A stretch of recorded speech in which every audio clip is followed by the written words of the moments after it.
Hello friends, नमस्कार। आप सभी का आपके अपने यूट्यूब चैनल नैन स्कूल पर हार्दिक स्वागत है। आज के अपने इस वीडियो में तीन प्रमुख जानकारियां आप सभी के साथ शेयर करने वाला हूं। जैसा आप सभी जानते हैं, 23 मई 2025 को 11 बजे जेसीएम सेक्रेटरी और भी जो संगठन हैं उनकी डीओपीटी सचिव के साथ मुलाकात होनी थी, पेंशन सचिव के साथ मुलाकात होनी थी। उस पर क्या बातें हुई, क्या कुछ अपडेट निकल के सामने आई है, इस पर हम चर्चा करेंगे। और देखिए, अभी बहुत ज़्यादा ये जो न्यूज़ है, 18 महीने डीएआर कर मीटिंग रखी गई, प्रमुख मांगे, ये बहुत ट्रेंडिंग है। तो इस पे आखिर ये बात कहाँ से निकल के सामने आई, इस पर भी जानकारी दूंगा अपने इस वीडियो में। बात करेंगे 8वें वेतन आयोग को लेकर। टर्म्स ऑफ रेफरेंस में 1 महीने की देरी और हो सकती है। इसके पीछे की क्या वजह है, लेटर आया सामने। और 55% डीआर एरियर पर स्पर्श से क्या है लेटेस्ट अपडेट, उसके बारे में भी करेंगे बातचीत। अगर आप मेरे चैनल पर नए हैं, चैनल को सब्सक्राइब कर लीजिए। वीडियो पसंद आए तो लाइक और शेयर ज़रूर करें। देखिए, सबसे पहले जैसे मैंने आपको बताया, ये देखिए 63rd meeting of standing committee of national council JCM to be held on 23 April 2025 under the chairmanship of secretary pension. 11 बजे ये मीटिंग कल होनी थी। तो क्या ये मीटिंग हुई, इसका आउटकम क्या आया, उससे पहले देखिए सोशल मीडिया पर, यूट्यूब पर बहुत सारी ऐसी वीडियो आ गई जिसमें बताया गया कि देखिए 18 महीने के डीआर की मांग रखी गई है, 12 साल कम्यूटेशन की मांग रखी गई है। हालांकि देखिए शिव गोपाल मिश्रा जी या जो भी ऑफिशियल अभी तक के हैंडल्स हैं, वहां से इस मीटिंग के बारे में कोई भी जानकारी निकल के सामने नहीं आई है।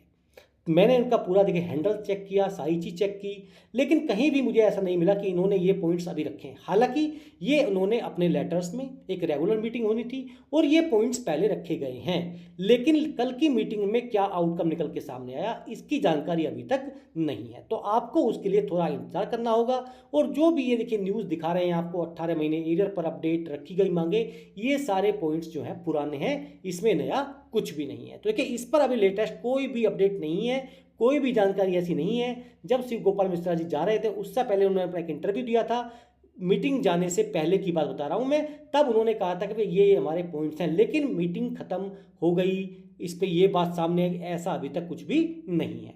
आगे चलते हैं। ये 21 अप्रैल 2025 का नवल हेडक्वार्टर की तरफ से जो भी all navy foundations, NF chapters, all veteran sellers charters जो भी हैं, उनको एक लेटर लिखा गया। इम्प्लीमेंटेशन ऑफ 8th सेंट्रल पे कमीशन कि सरकार ने 16 जनवरी को 8वें वेतन आयोग की अनाउंसमेंट की थी, including armed force personnel. The formal notification and composition of 8th CPC team is yet to be announce which is expected due in course time. ये सभी जानते हैं कि ये जो वर्ड था, बोला गया था कि भैया एक कोर्स ऑफ टाइम में ही सारी चीज़ें कर ली जाएंगी। would likely to take less than a year to formulate and submit its recommendation to the government of India after constitution। जैसे ही एक कमेटी बनेगी, उसके बाद 1 साल का समय लगभग इनको लग जाएगा। During the 6th and 7th CPC, the armed forces personnel's proposals were submitted in the form to joint services memorandums. The JSMs were based on extensive deliberations among three services, prepared after a careful analysis to inputs and views received from various field formations units of the three services. यानी तीनों services ने मिलके अपने points तैयार किए, क्या क्या hardships हैं, क्या क्या रिस्क हैं, हजार्ड हैं, उन सब बातों को ध्यान में रखते हुए क्या क्या ड्यूटीज़ करते हैं, मॉनेटरी कंपनसेशन क्या क्या मिलना चाहिए, हमने अपनी रिपोर्ट सबमिट की थी। प्रपोजल्स क्या क्या है, as the coalition of these JSMs have to a lead time due to processing and preparing the final submission of 8 CPC, it is requested that proposals from naval veterans, irrespective of their following aspects, be collated by all NF chapters। and यहाँ पर देखिए क्या क्या points दिए गए हैं।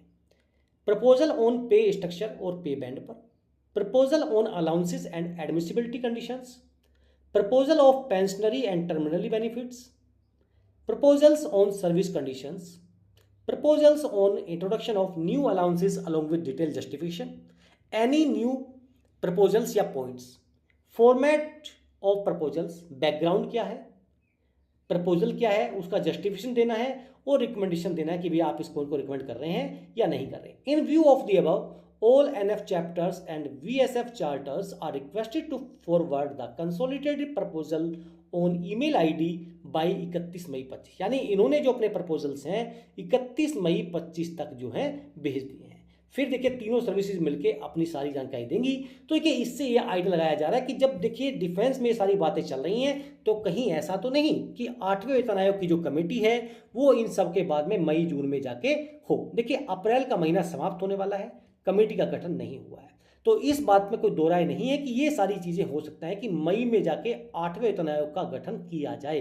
हो सकता है कि मई से और भी ज़्यादा देर हो जाए और जो आशंकाएं जताई जा रही हैं कि 2027 में कहीं जाके आपको जो लाभ है 1 साल के ईयर के साथ दिया जाए, क्योंकि उस टाइम पे यूपी में चुनाव होने वाला है। तो इसको देखिए आप इग्नोर नहीं कर सकते हैं, बट ये लेटर था जो मुझे आप लोगों के साथ शेयर करना था।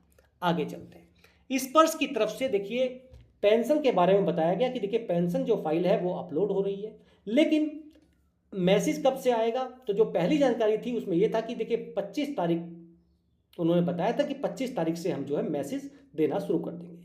लेकिन जब उनसे डीआर के बारे में पूछा गया कि भैया डीआर का एरिया कब दोगे, क्योंकि इतना समय हो चुका है, जबकि डीआर के आदेश में साफ साफ लिखा रहता है कि जितना जल्दी हो सके आप पास ऑन कीजिए, लेकिन अभी तक स्पर्श ने ऐसा नहीं किया है। स्पर्श को इस चीज़ के लिए देखिए पनिशमेंट मिलना चाहिए मैं कहूं, या कहूं उनको पेनल्टी के रूप में 8% इंटरेस्ट वाला कॉलम मैंडेटरी कर देना चाहिए आरबीआई को। और ये एक बहुत बड़ी बात है कि देखिए इसमें डिले लगातार होता रहा है। और जब भी स्पर्श में बात करते हैं उन्होंने बोला कि देखिए ये आपकी फाइल जो डीआर वाली है अभी तक अपलोड नहीं हुई है। यानी डीआर की फाइल अपलोड करने में इतनी देरी क्यों? उसमें लिखा हुआ था कि मार्च की पेंशन से पहले नहीं मिलेगा, यहाँ अप्रैल की पेंशन का समय आ चुका है और स्पर्श के पास कोई जवाब नहीं है। तो ये देखिए अपने आप में एक बहुत चिंता वाली विषय है कि क्या स्पर्श और पीसीडीए जिस उद्देश्य से बनाया गया था क्या वो उद्देश्य फुलफिल कर रहा है, या ये केवल जितने भी हमारे भोले भाले बुजुर्ग पेंशनर हैं उनको परेशान करने का काम करता है। अगर लाखों ग्रीवेंसेस डाली जा रही हैं तो हजारों का रिप्लाई आ रहा है, हजारों को एरियर मिल रहा है, इसका मतलब स्पर्श उन हजारों पेंशनर्स को वंचित रख रहा था अब तक। जो उनको एरियर दे रहा है उस पर इंटरेस्ट भी देना चाहिए, आरबीआई की गाइडलाइंस है, लेकिन वो भी नहीं देता है। अब एक बेचारा इतना ओल्ड वेटरन हमारा कितनी दूर तक जाएगा, कितनी लड़ाई करेगा, हक 2 साल 1.5 साल लगते हैं उसको अपना एरियर लेने के लिए, फिर वो उसके लिए ग्रीवेंस डालेगा तो उसकी ज़िंदगी ऐसे ही निकल जाएगी। इन चीज़ों को सरकार पर बिल्कुल भी जो नहीं चलती है, लगातार ग्रीवेंसेस पर ग्रीवेंसेस डाली जाती हैं और कोई ग्रीवेंस तो ऐसी होती है 3-3 4-4 महीने पड़ी होती हैं, जो स्पर्श के अधिकारी हैं वो उनको देखते तक नहीं है। कुछ ग्रीवेंस हमारे पास ऐसी हैं जो 40 दिन 50 दिन 60 दिन हो चुके हैं और वो उस पर्टिकुलर बंदे के पास है, लेकिन वो बंदा उस पर कोई कमेंट्स कोई रिप्लाई नहीं दे रहा है। और ये देखिए बहुत ज़्यादा कह सकते हैं कि चिंतक करने वाली बात है कि हमारे जो पेंशनर हैं जो ग्रीवेंस भी डालते हैं उनको भी उनका हक सही समय पर नहीं मिल पाता है। तो ये थी आज की प्रमुख जानकारियाँ। फिर मिलेंगे आपसे। जय हिंद, जय भारत।